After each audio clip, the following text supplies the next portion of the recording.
Le danseur Abdou Aziz Ba, connu sous le sobriquet de Aziz Dabala, et son neveu Boubacar Gano, surnommé Wali, ont été retrouvés morts mardi dernier dans leur appartement situé à Pikine Technopole. L'enquête initialement ouverte par le commissariat de Pikine a été finalement transférée à la division des investigations criminelles. Les premières observations sur les lieux du crime suggèrent que Abdou Aziz Dabala et Wali ont été violemment agressés. Libération, citant les enquêteurs, précise que les deux corps présentaient les blessures ouvertes. Les premières observations sur les lieux du crime suggèrent que Abdou Aziz Dabala et Wali ont été violemment agressés.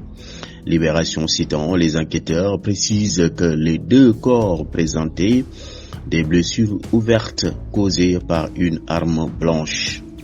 Le journal Le Témoin ajoute que le corps du danseur en état de putréfaction avancée en comptait au moins 6.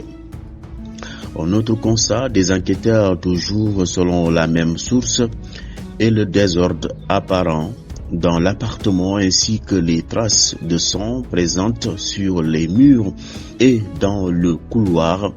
Libération souligne également qu'aucune arme blanche n'a été retrouvée sur les lieux, ce qui confirme la thèse du double homicide. Le journal Le Témoin exprime sa conviction que ce double meurtre sera rapidement élucidé, compte tenu des indices concordants et des éléments probants à la disposition des enquêteurs de la division des investigations criminelles de Dakar. Le Témoin rapporte que les comptes web d'Abdou Aziz Ba, plus connu sous le nom de Aziz Dabala, et de son neveu Boubacar Gano alias Wali, tous deux retrouvés morts dans leur appartement à Pikine Technopole, ont été vidés.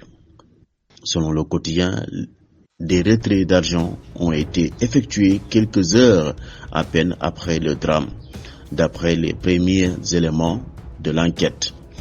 Pour rappel, Aziz Dabala et son neveu Wali ont été découverts sans vie mardi dernier.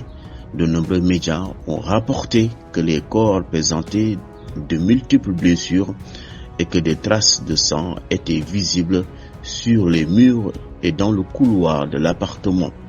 Initialement menée par le commissariat de Pikine, l'enquête a été finalement confiée à la DIC. Nous y reviendrons.